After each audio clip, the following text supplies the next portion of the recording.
Bien, muy buenas a todos. Bienvenidos a mi canal de YouTube. Soy Santiago Armesilla.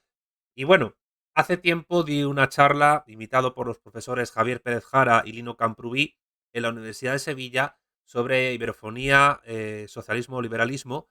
Y al final de la charla, pues hubo bastantes preguntas del público que por cuestiones de tiempo no se pudieron responder. Yo me comprometí a grabar una respuesta en esa misma semana, pero por cuestiones de agenda personal, pues no pude hacerlo. Pero ahora, pues sí lo voy a hacer. Por tanto, este vídeo va a ser una respuesta a vuestras preguntas.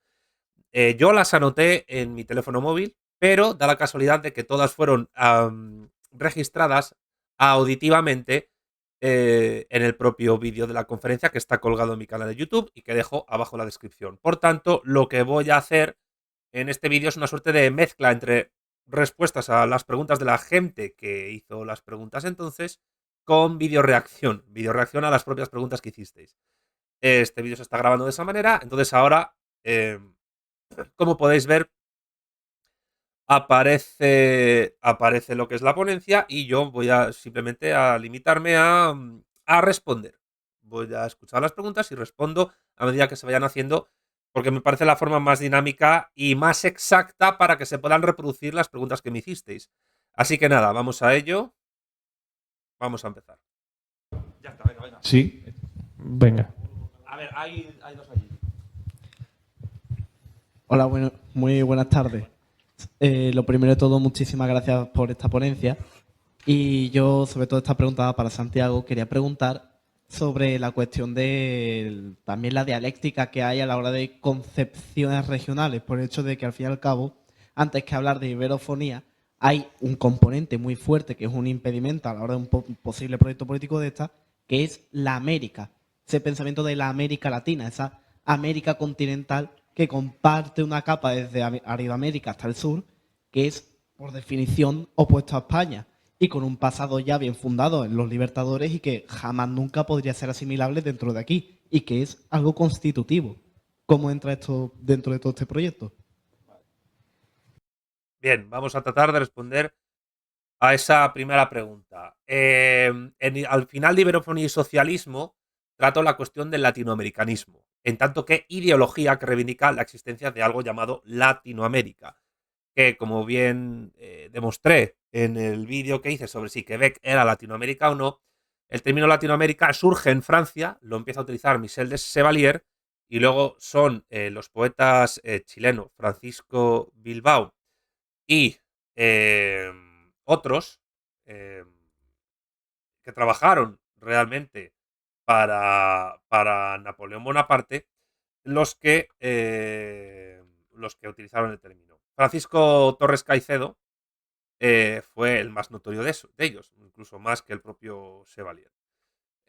La cuestión es que el latinoamericanismo, tal y como expongo en Iberofonía y Socialismo, tiene sus particularidades provechosas, positivas, como es la cuestión del haber propuesto una unidad continental territorial alternativa a la de la América anglosajona, pero se queda corta precisamente por la limitación del latinoamericanismo en sí. Y esa limitación, en gran medida, es ideológica, tiene que ver con la cuestión de la leyenda negra antiespañola. Y es que los llamados libertadores, Simón Bolívar, José de San Martín, Francisco de Miranda, Bernardo Higgins, eh, incluso pues Agustín de Iturbide, entre otros, hasta llegar a José Martí en Cuba, partían de una idea de América española o América hispana, o nuestra América en el caso de Martí, donde la España peninsular quedaba excluida. Es verdad que con los Borbones hay un distanciamiento sentimental entre la España peninsular y la España americana. Pero fueron españoles hasta que dejaron de serlo. El problema es que el latinoamericanismo rompe ideológica, virtualmente, con España a nivel ideológico y sentimental. Y al igual que lo hace el europeísmo. Por eso latinoamericanismo y europeísmo pues son dos ideologías que se complementan en su necesidad de separar lo hispano, lo iberófono, a nivel europeo de a nivel americano.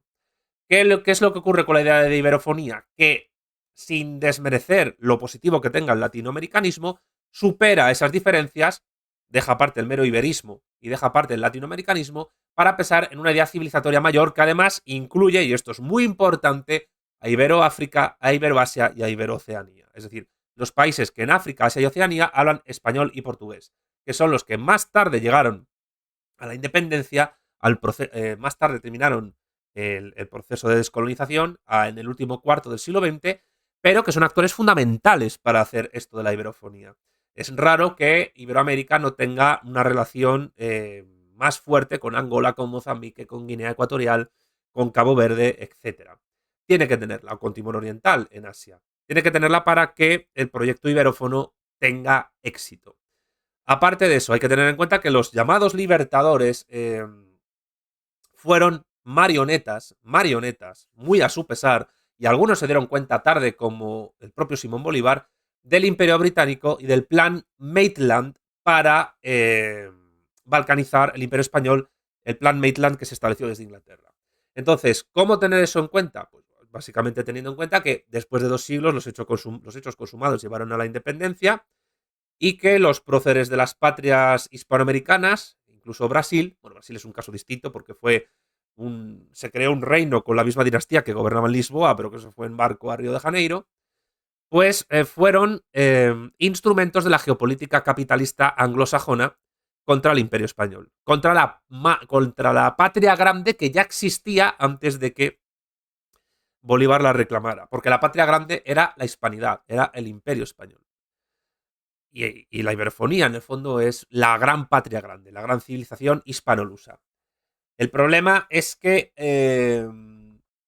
si entroncamos y ponemos en contexto histórico a estos llamados libertadores, Bolívar, San Martín, O'Higgins, Iturbide, etc., entenderemos que fueron hijos de su tiempo e instrumentos de su época. Y que al mismo tiempo, tanto Bolívar como San Martín tuvieron intentos durante los periodos últimos de las guerras de independencia, que fueron guerras civiles, como bien dijo Tomás Pérez Bejo en Elegía Criolla, tuvieron intentos para tener un acercamiento con España y con Fernando VII, y que fue precisamente el Borbón Fernando VII el que impidió, más que ellos, esos nuevos acercamientos. Por tanto, es verdad que es un trabajo arduo, que es un trabajo lento, pero es necesario poner en contexto la acción de los llamados libertadores, porque realmente no libertaron nada. Simplemente lo que hicieron fue actuar a su pesar como engranajes de la máquina geopolítica que el modo de producción capitalista, a través del Imperio Británico, estaba implantando a escala secular en el siglo XIX, previa, pero sobre todo de facto después, de la balcanización del Imperio Español. Así que mi respuesta a esa pregunta es esa.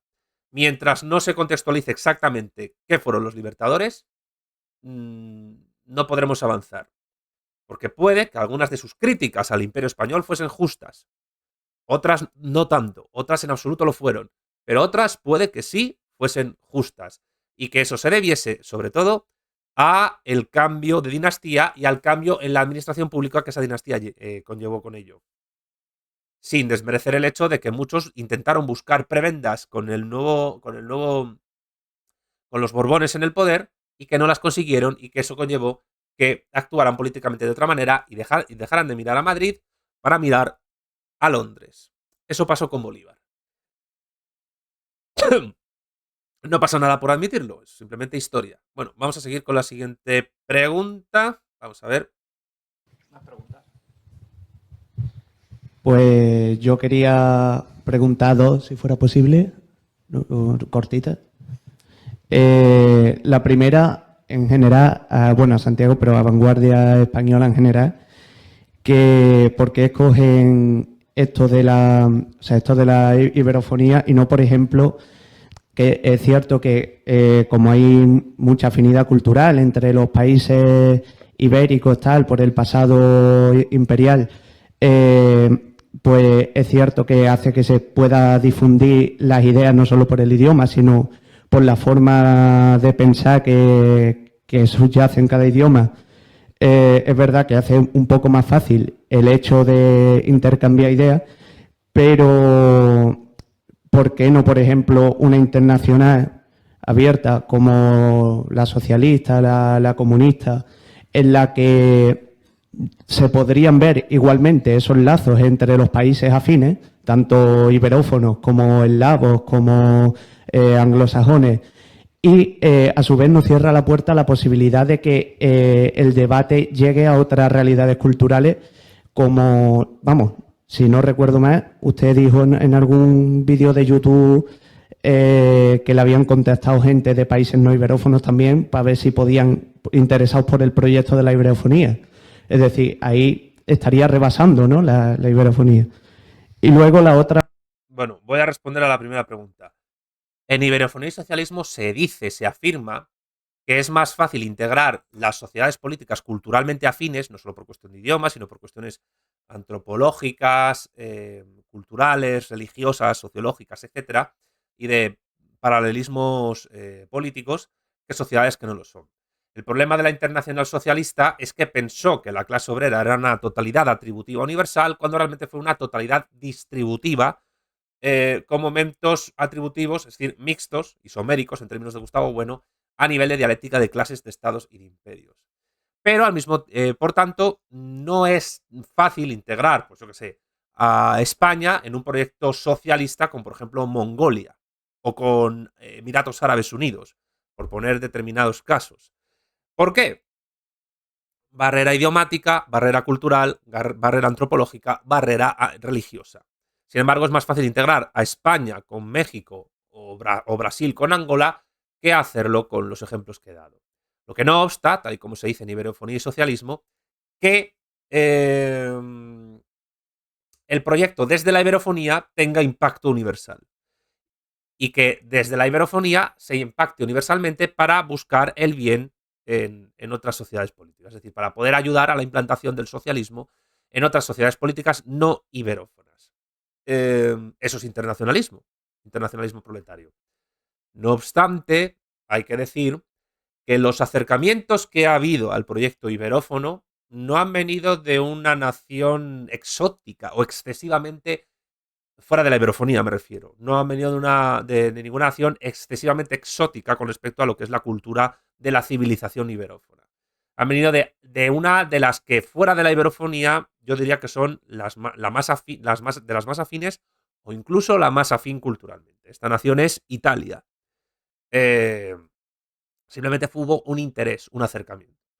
Pero claro, el día que haya un interés por parte de Mongolia o Emiratos Árabes Unidos, pues habría que ver cómo se actúa. No hay que negar la posibilidad del universalismo en absoluto, pero ese universalismo es más efectivo partiendo de una plataforma geopolítica civilizatoria culturalmente más coherente, sin negar su diversidad. Por tanto, plus ultra, por supuesto que sí. Non sufficit orbis, por supuesto que sí. Pero seamos pragmáticos y partamos de algo culturalmente afín. Bien, vamos a la siguiente pregunta, que es del mismo chico. La pregunta es ¿en qué medida ustedes defienden o acogen la idea del cibercomunismo? Porque yo cuando he escuchado y he leído a los cibercomunistas me daba la sensación de que no defendían defendían una planificación bastante centralizada y defendían la recolección de información a través del centralismo democrático y de las unidades de base a un único centro planificador que agilizaría mucho los superordenadores, etcétera. Vale, vuelvo a iberofonía y socialismo y aquí entronco con la vuelta del revés de Marx. En iberofonía y socialismo hay un desarrollo, un resumen de las teorías del CIPCOM, del cibercomunismo, partiendo de la obra de Paul Coxot, Allen Cottrell y Maxi Nieto de 2018, Cibercomunismo. Y digamos que en el proyecto de las vanguardias el cibercomunismo está totalmente asumido y totalmente asimilado. Con la diferencia, aunque esto tampoco lo niegan desde los preceptos de la escuela cibercomunista, que la planificación tecnológica de la economía, porque la economía política es una tecnología para nosotros desde el materialismo político, una tecnología política, se pueda hacer no solo desde una planificación central monista. Una de las cosas que yo digo en iberofonía y socialismo, que ya la dije en su día en el libro de 2020, La vuelta al revés de Marx, es que toda planificación económica, primero, toda sociedad política, toda comunidad política planifica su economía. Y toda lo hace con momentos de centralización y momentos de descentralización, de manera discontinua en Simploqué. Es decir, como nosotros somos pluralistas a nivel político, entendemos no ya solo que hay niveles de centralización y descentralización en los inputs y outputs de información que a nivel de construcción de una estructura económica postmercantil, postcapitalista se puede hacer. Es que eso ya ocurre en el capitalismo realmente existente, no en el de los manuales de economía que te apartan de la realidad. También lo que afirmamos es que a nivel geopolítico, para poder coordinar una civilización entera a nivel de planificación económica, necesariamente, obligatoriamente, tiene que haber discontinuidades y tiene que haber momentos de centralización y momentos de descentralización. Y eso implica una cosa que nosotros defendemos, que es el pragmatismo socialista. Es decir, habrá momentos que toque nacionalizar y habrá momentos en que toque privatizar. Y todo bajo el control de la clase obrera. Y todo bajo el control de la clase obrera sobre el excedente de producción que se produzca tanto a nivel micro, en los centros empresariales, como a nivel macro, de toda la sociedad política.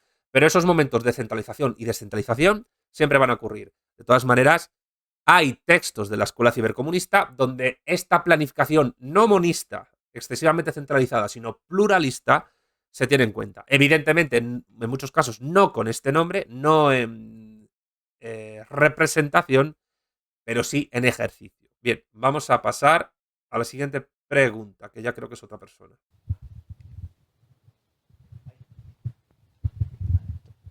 Bueno, muchas gracias. Hay muchos temas de los que hablar. Yo creo que voy a ir a lo más general que creo que se ha estado hablando aquí, que son las cuestiones sobre la identidad. Uniendo las preguntas de Javier con las de Lino, buena parte de las preguntas han sido ¿cuál es la identidad iberófona? ¿En qué se funda? ¿Y cómo se relaciona con otras identidades como trabajador, socialista, católico, etcétera?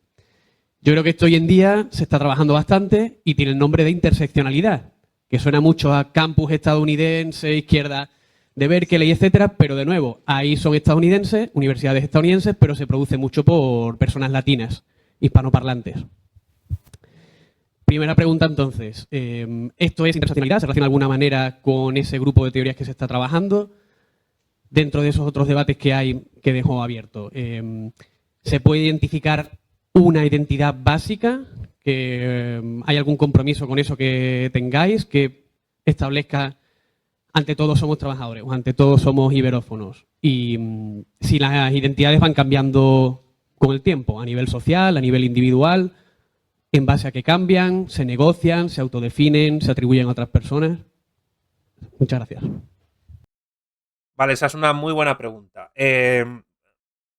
Siento insistir, todo está en el libro, todo está en Iberofonía y Socialismo, pero también esto hay que conjugarlo con la vuelta al revés de Marx y con textos que están por llegar.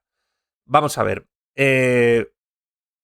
La identidad o la esencia de la iberofonía es ser la civilización repartida distributivamente como momentos mixtos de atribución, en la que se encuadran el conjunto de naciones políticas, de poblaciones y de territorios, y también de poblaciones fuera de esas naciones, por ejemplo en Estados Unidos, en las cuales los idiomas mayoritarios, no los únicos, los idiomas mayoritarios y de intercomprensión mutua común son el español y el portugués, que son los dos únicos idiomas universales hablados en todos los continentes que tienen un alto grado de intercomprensibilidad, entre el 89 y el 90%, según la lingüista Lía Varela de la UNTREF de Buenos Aires de Argentina. Con respecto a lo que es el trabajador, o sea, o proletario, primero, todo proletario es trabajador, pero no todo trabajador es proletario. Todo esto está en La Vuelta al Revés de Marx, en mi libro de 2020. Proletario es todo aquel sujeto que produce valor y plusvalor y no es dueño de los medios de producción de la riqueza social garantizados por las leyes estatales capitalistas. Hay trabajadores que no producen valor y plusvalor, sino que lo que hacen es permitir su distribución, su intercambio o su consumo en las ramas de las relaciones de producción. Insisto, todo esto está en mi libro La Vuelta del Revés de Marx. Al mismo tiempo hay que tener en cuenta que todo trabajador asalariado que produce valor y por tanto plusvalor, es decir, excedente de producción que no le pertenece legalmente, está sometido a una esclavitud asalariada por la cual la clase trabajadora como clase pertenece a la clase capitalista que como clase está en la cúspide de la estructura económica de la modernidad. Esto está en Iberofonía y Socialismo y en el libro de Diego Fusaro, Karl Marx y la esclavitud. Por tanto, ¿qué es la modernidad? ¿Qué es el modo de producción capitalista? No es el fin de la esclavitud, es el fin de los medios de coacción políticos directos, en parte, sobre los esclavos, para que estos medios de control de la libertad liberal de los esclavos para firmar contratos de trabajo, porque si no se mueren de hambre, sean indirectos y estén controlados a nivel estructural, superestructural y basal por la clase capitalista. La cual también es verdad, y esto lo dice Marx, están los capitalistas, los gran burgueses, sometidos también a la ley del valor y por tanto sometidos a ese régimen de necesidad de producción de excedente y de mercancías. Lo que pasa es que los capitalistas, los gran burgueses, pues se aprovechan de esa situación y los que la sufren son los trabajadores. Por tanto, ya tenemos doble identidad. La triple identidad que tiene que ver con la católica, pues no solo es cuestión de católicos de fe que crean. Somos culturalmente católicos, aunque seamos ateos, agnósticos, protestantes, musulmanes, irreligiosos, espirituales, etc.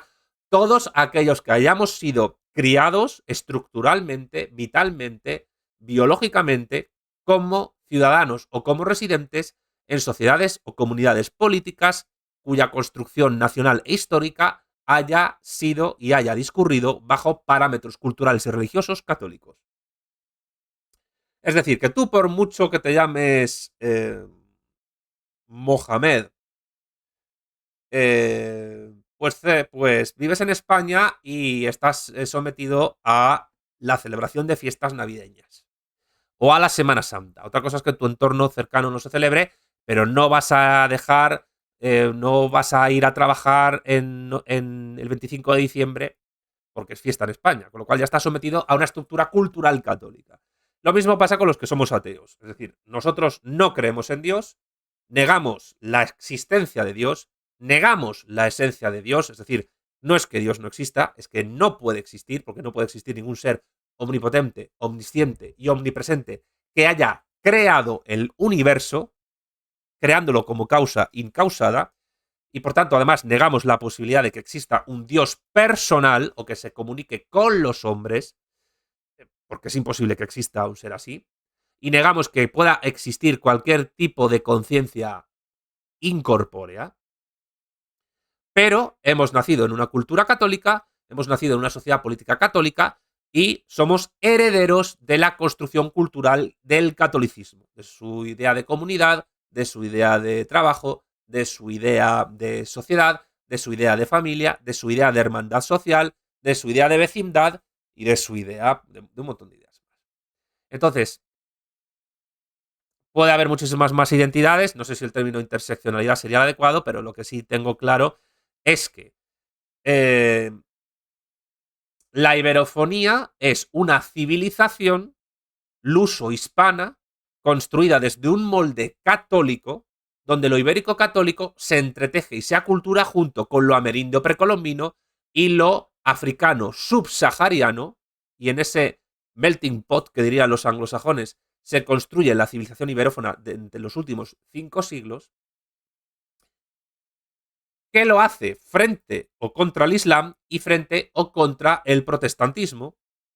El Islam entendido como la sociedad regida por el entendimiento agente universal, que niega el entendimiento agente personal, y el protestantismo que se rige por el subjetivismo y el idealismo romántico luterano o predestinado capitalista calvinista, absolutamente egoísta,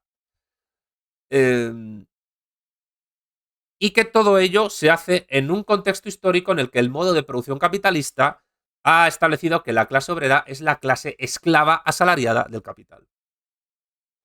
Entonces, desde esa plataforma cultural ibérico-católica, amerindia precolombina y africana subsahariana, con otras influencias por migraciones, a nivel iberófono es como la clase obrera no solo debe elevarse a la condición de clase nacional, sino que ha de elevarse a la condición de clase civilización.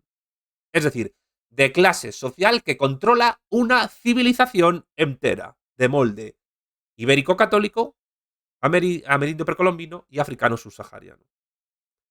Eso es lo que están haciendo en la República Popular China y eso es, a juicio de las vanguardias, lo que hay que hacer a nivel iberófono, con la salvedad de que China era una unidad política, mientras que nosotros estamos repartidos en 30 estados en todos los continentes, siendo el núcleo y el corazón de la iberofonía el iberoamericano y el iberoafricano. Bien, esa es mi respuesta a esa pregunta. Sigamos con la siguiente.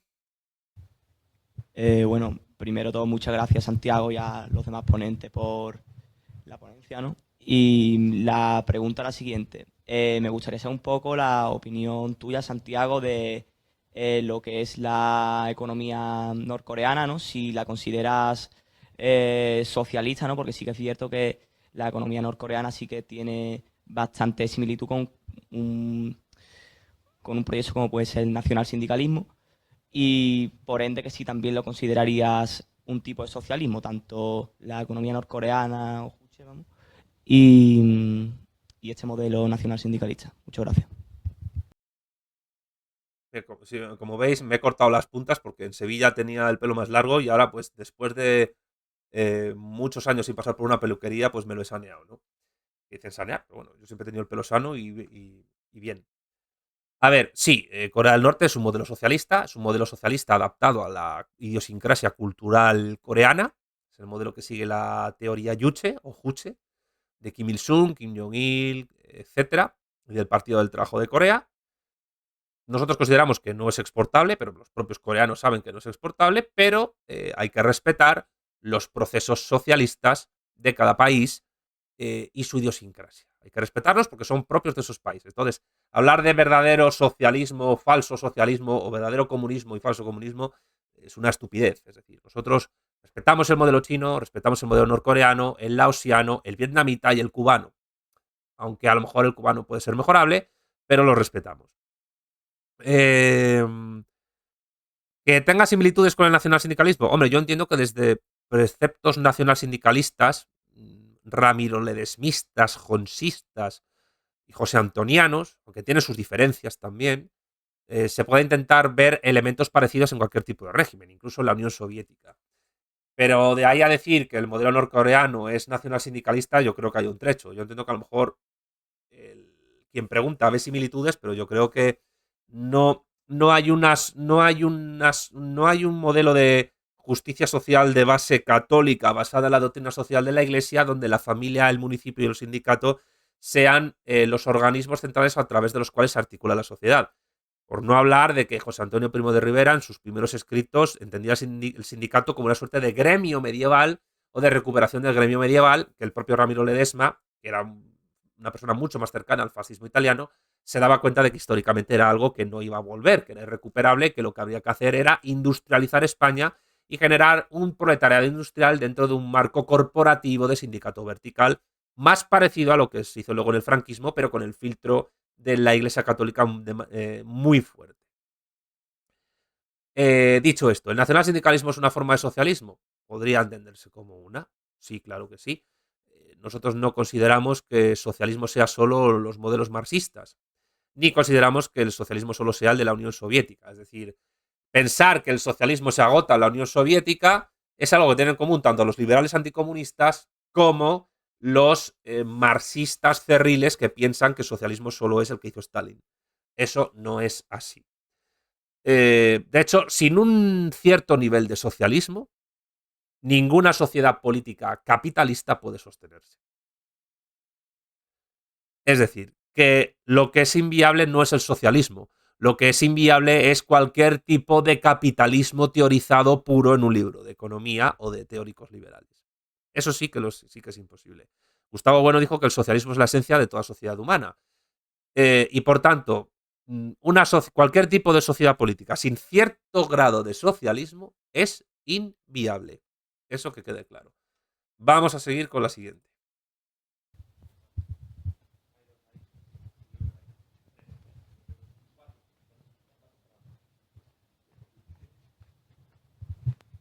No suena, no sé por qué. ¿Se oye? Ahora. Bueno, muchas gracias a los tres. Yo voy directo a la pregunta. Tal y como te ha dicho Javier, si los dirigentes se volviesen tiránicos contra la nación, ¿qué tipo de mecanismos tendrían los ciudadanos para defenderse? Uy, me ha salido Marcelo Gullo en la publicidad. Vamos a pasarla, Marcelo. La riqueza de Estados Unidos se la deben a México, se la deben a España, se la deben a lo que en realidad nunca debió dejar de llamarse así, a la Nueva España.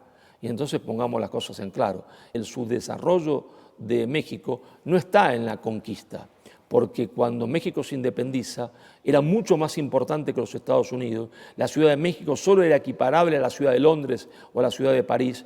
El subdesarrollo de México viene después, viene con la negligencia de la clase política mexicana, que no fueron ni capaces de guardar la herencia recibida. Permitieron que se quedara Estados Unidos con el 60% de su territorio, con el oro de California y con el petróleo de Texas. Muy bien, Marcelo, tienes toda la razón. Vamos a ver. Las democracias liberales capitalistas, el capitalismo realmente existente, que insisto, no puede funcionar sin cierto grado de socialismo. Por eso la hegemonía del capitalismo no la tiene la escuela austríaca puramente, ni los anarcocapitalistas, que son unos locos, sino la socialdemocracia o el liberalismo social, o la democracia cristiana.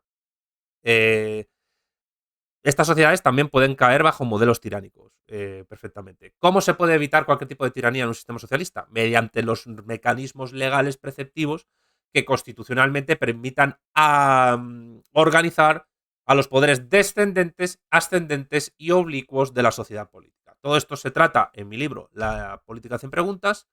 Todo esto se trata de una manera, digamos, más expositiva en el primer ensayo sobre las categorías de las ciencias políticas de Gustavo Bueno, editado en 1991, pero evidentemente para evitar caer en cualquier tipo de tiranía, en el sentido platónico de la palabra, pues basta con tener una estructura constitucional adecuada y unos mecanismos de poder adecuados que efectivamente apliquen esos preceptos constitucionales. Lo cual no significa que una constitución no pueda ser mal redactada, como es la española actual, pero evidentemente cualquier tipo de sociedad política o comunidad política socialista / comunista se va a regir por el derecho romano con sus mezclas culturales, como ocurre en prácticamente todas las sociedades de nuestro planeta. Entonces, dicho lo cual, añado, ya haré un vídeo exprofeso sobre esta cuestión, que los primeros tiranos griegos no eran malos gobernantes. Fueron muy buenos gobernantes. Todo cambió mucho más adelante con la invasión del Imperio Persa, porque muchos tiranos de las polis griegas se unieron a los persas para asegurar su poder en las polis. Pero primariamente los tiranos eran casi tribunos de las plebes. En conclusión, tengamos en cuenta lo siguiente. La democracia liberal burguesa, incluso la más avanzada, no es el único modelo político que puede evitar una tiranía, entre comillas, ni es el único modelo político viable, ni racional, ni civilizatorio. Ahí nos encontraríamos una suerte de fundamentalismo democrático liberal. La democracia liberal burguesa avanzada no agota ni el modelo democrático ni el modelo de garantías constitucionales para evitar cualquier tipo de tiranía, en el sentido platónico, insisto, o aristotélico de la palabra. Lo que no quita para que a ver cómo decirlo, la democracia, por ejemplo, de tipo popular, de tipo de democracia del trabajo, como defendemos nosotros, también pueda desarrollar modelos de limitación del poder. De limitación del poder en el sentido tiránico. Hay pesos y contrapesos, hay más o menos separación de poderes, pero también tengamos en cuenta una cosa. Nosotros consideramos desde el materialismo político que la separación de poderes propuesta por Montesquieu es una ficción jurídica. ¿Por qué? Porque el poder ejecutivo es el que ejecuta las sentencias a través de la policía que emanan del poder judicial. Pero es que al mismo tiempo quedarse en los tres poderes de Montesquieu, en los poderes de la capa conjuntiva, legislativo, ejecutivo y judicial, es un formalismo jurídico que no entiende que hay también otros poderes que no son esos tres en el Estado. Además del poder ejecutivo, legislativo y judicial, según Gustavo Bueno, existen el poder gestor, planificador de la economía y fiscal. Dentro de la capa basal, los tres poderes de Montesquieu antedichos están en la capa conjuntiva, y en la capa cortical, en la corteza de la sociedad política, están el poder diplomático, el poder federativo comercial, que firma acuerdos con otros estados, y el poder militar. Y el poder militar. Y el poder militar a veces choca con el judicial, con el ejecutivo y con el legislativo, o con los tres. Y a veces hay varios poderes del Estado que tienen más peso que otros en conjunto. Con lo cual, ¿nosotros qué hacemos? Nosotros rechazamos el formalismo jurídico de la crítica a la falta de democracia que hay en España, que hacen pues los discípulos de Antonio García Trevijano, sin desmerecer algunas críticas acertadas que tengan en otras cuestiones, porque primero consideramos que es una ficción jurídica la separación de poderes.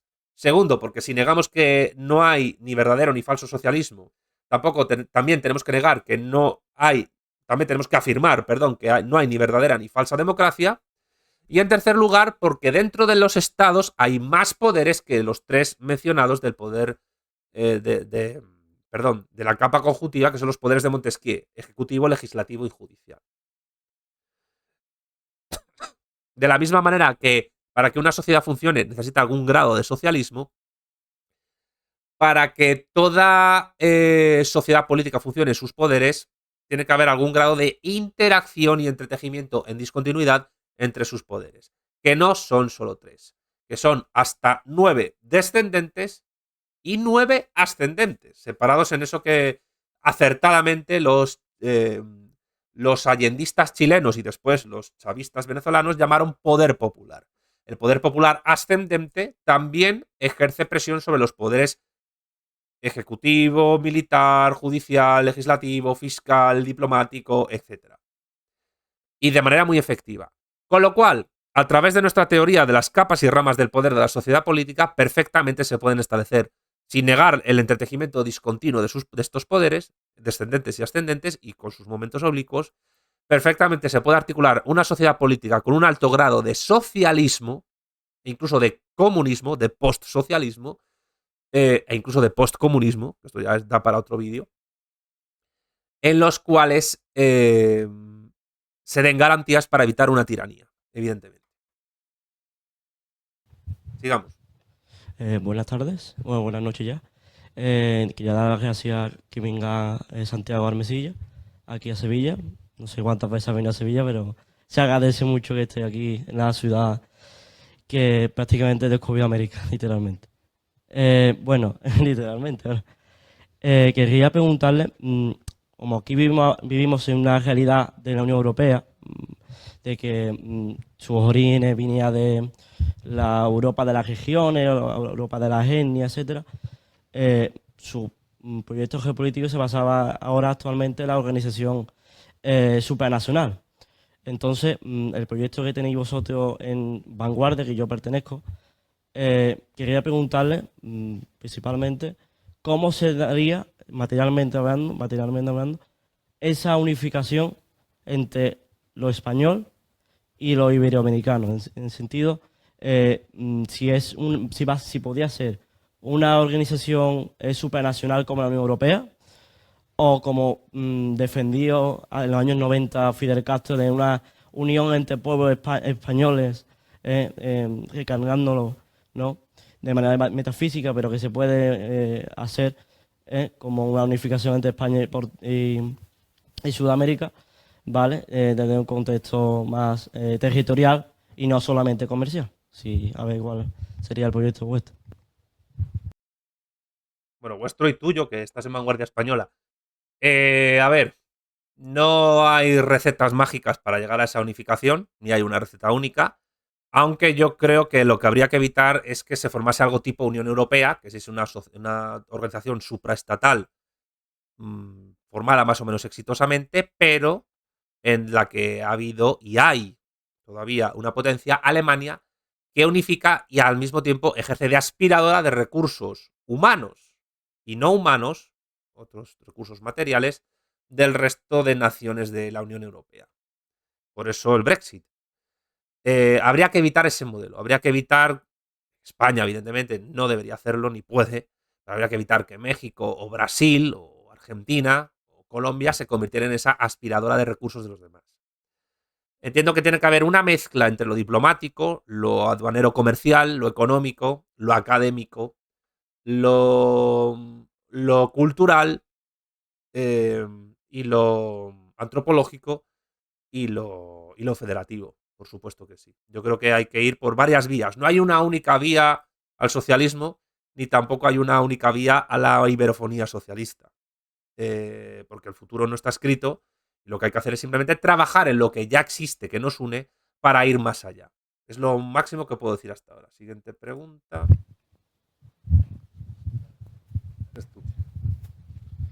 Hola, buenas noches, Santiago. Muchas gracias por la ponencia, ¿vale? Quería plantear un simple problema de este proyecto que, por supuesto, es ambicioso.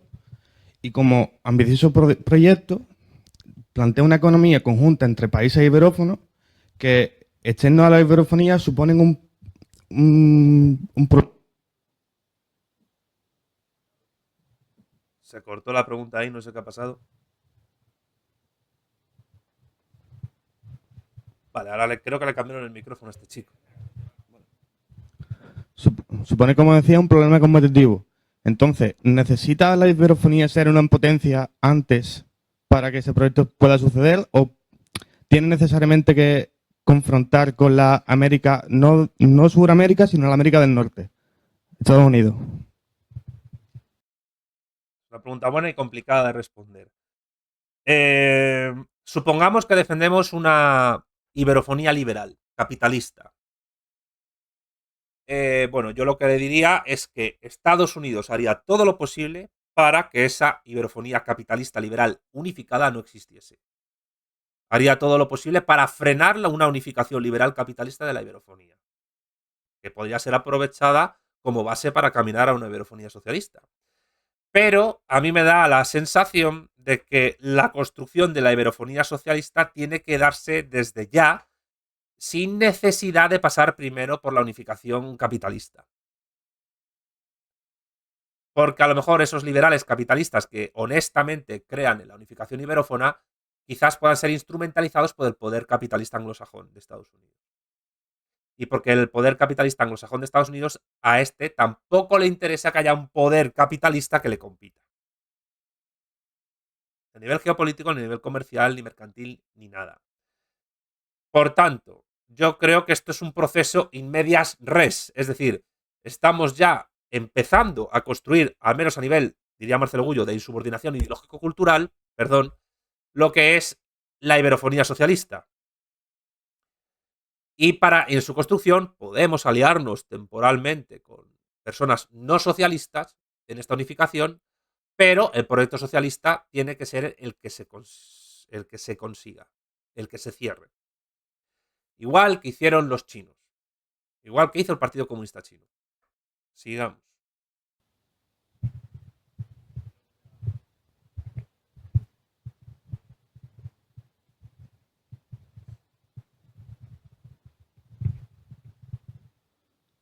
Agradecer la organización del acto a los ponentes y fundamental, desde un punto de vista para mí, mi presencia aquí, la presencia de Santiago Armesilla, agradecérsela.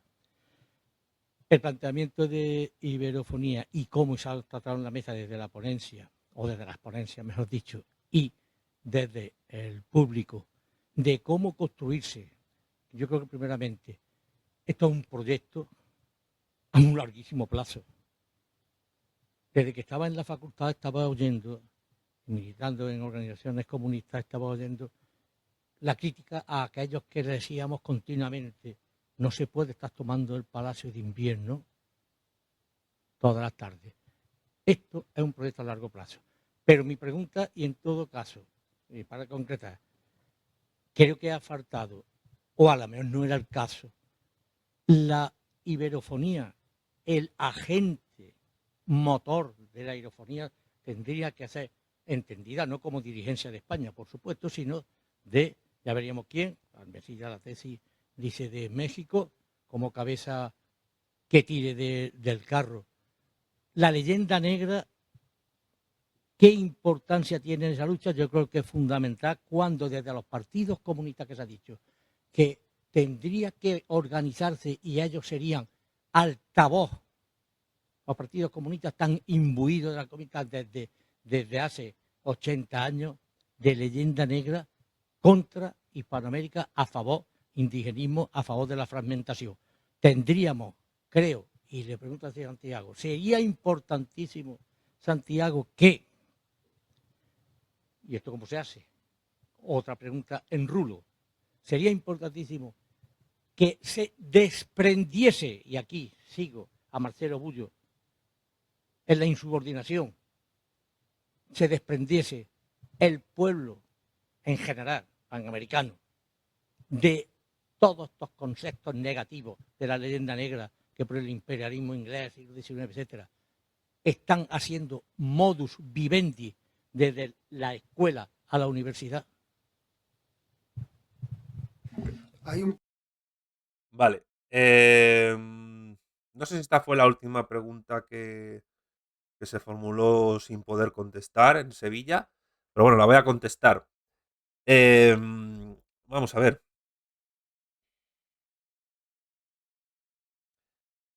Estamos en un proceso en el mundo hispano de insubordinación ideológico-cultural y eso se nota en la crítica, no ya meramente académica, sino social, a la leyenda negra. Leyenda negra que no es solo anti-española, es anti-hispana, es anti-iberófona incluso. Portugal no tiene una leyenda negra, pero bueno, de alguna manera al mundo luso parlante también le afecta la leyenda negra porque sin la unificación del mundo hispano, el mundo luso tampoco se podría acercar. El centro de unificación, por el orden en que yo trato en iberofonía y socialismo, va de Brasil a México, a el cono sur, la cuenca del Plata, el Caribe, incluyendo aquí América Central, las islas de las Antillas, iberófonas, y Colombia y Venezuela, y luego pues los países amerindios, Ecuador, Perú, Bolivia. En la cuenca del Río de la Plata, que baña Buenos Aires, Montevideo, Asunción, Sucre, Brasilia y Sao Paulo, también es fundamental. Y luego hay que tener en cuenta la Iberoáfrica, la Iberoasia y Iberooceanía y la iberofonía europea. España, Andorra, Portugal. Andorra, que el idioma oficial es el catalán, pero el más hablado es el español y el tercer idioma más hablado es el portugués, por inmigración. Con lo cual, una nación sola, España, no podría. ¿Podría Brasil? Sería muy importante que Brasil esté dentro del cauce de unificación de la cuenca del Río de la Plata, de la cuenca del Plata. Si está fuera, no se podría hacer. Es decir, sería necesario recuperar el pacto ABC de Unión Suramericana. Pero, sin México, esto es inviable. Tiene que entrar México en la ecuación de la construcción de la iberofonía socialista. México es fundamental. Absolutamente fundamental. Entonces, dicho lo cual, destruir la leyenda negra en tanto que ideología de subordinación de los 2 siglos de humillación que la civilización iberófona viene sufriendo en el modo de producción capitalista es fundamental para la construcción de la iberofonía socialista. Sin la destrucción de la leyenda negra que desde hace 2 siglos es hegemónica y dominante en nuestras sociedades iberófonas, esto no se puede hacer. Y en este sentido, el gran problema de los partidos comunistas de todo el espectro geocivilizatorio iberófono es que prácticamente todos son negro legendarios. prácticamente todos, o sea, el 99,99% de los partidos comunistas y de otras izquierdas en la iberofonía son negrolegendarios. ¿Qué implica eso? Que las vanguardias tienen que luchar contra la leyenda negra antiespañola, anti-iberófona, también contra la leyenda negra anticomunista, y eso implica luchar contra los anticomunistas, como diría Sartre, el anticomunista es un perro, y también contra los antihispánicos, que son igual de perros o peores. Y si en esta construcción los partidos de quinta generación de izquierda comunista, digo de quinta generación porque dentro de la izquierda definida anarquista hay un comunismo libertario, pero hoy es prácticamente testimonial. Todavía hay partidos socialdemócratas que tienen como horizonte el comunismo, pero de manera residual, que es la cuarta generación de las izquierdas políticamente definidas. Y luego tenemos la izquierda de quinta generación de inspiración bolchevique, marxista-leninista, soviética, que ha sido derrotada y solo quedan grupos marginales. Pues en esos tres movimientos, que son los que han cuajado en el mundo iberófono, pues te encuentras mucho negro legendario. Y todos deben ser combatidos. Y o se conviertan a nuestro prisma, hay que destruirlos. No hay más. Por lo que respecta a la izquierda asiática de tipo maoísta, aunque creo que aquí habrá que incluir pues el proyecto Juche, el proyecto del Doi Moi vietnamita, Laos, etc. Aquí estamos hablando de otro tipo de configuración de izquierda políticamente definida que apenas tiene impacto en el mundo iberófono. El problema es que hay mucho maoísta, que también es negro legendario, por influencia, yo creo, peruana de José Carlos Mariátegui. Que Mariátegui era bastante negro legendario en muchas cosas y muy anglófilo. Como demostraré en mi próximo libro. Entonces, sí, es fundamental destruir la leyenda negra, porque es fundamental para la insubordinación fundante socialista iberófona la destrucción de todas las ideologías que impiden esa insubordinación fundante iberófona. Destrucción. Es decir, las vanguardias tienen que destruir la leyenda negra anticomunista y tienen que destruir la leyenda negra antiespañola, antihispana. Esto es fundamental. La respuesta es sí, sin duda alguna. No sé si hay más preguntas, voy a ver. El problema es que nos echan, así que Santiago, te dejo decidir a ti cómo lo haces. Yo propongo una cosa. Puedo hacer una respuesta hiper rápida a todo. No se pudo. Si, entonces, hago. Y el vídeo se va a titular Respuestas al autor de eso que se llama Rojipardo, jamás. ¿Cómo iba a llamar el vídeo? No me acuerdo. En fin, mi componente más ideológico político. He anotado todas las preguntas. Falta una. Bueno, esta la respondí en su día. Vale, las anoté, pero creo que ha sido mucho mejor hacerlo de esta manera, como una suerte de video reacción a las preguntas que hicisteis en la Universidad de Sevilla. Espero a los que no asistieseis a esa presentación por cuestiones de tiempo, por estar cerca o geográficas evidentes, que os haya resultado interesante lo que acabo de hacer.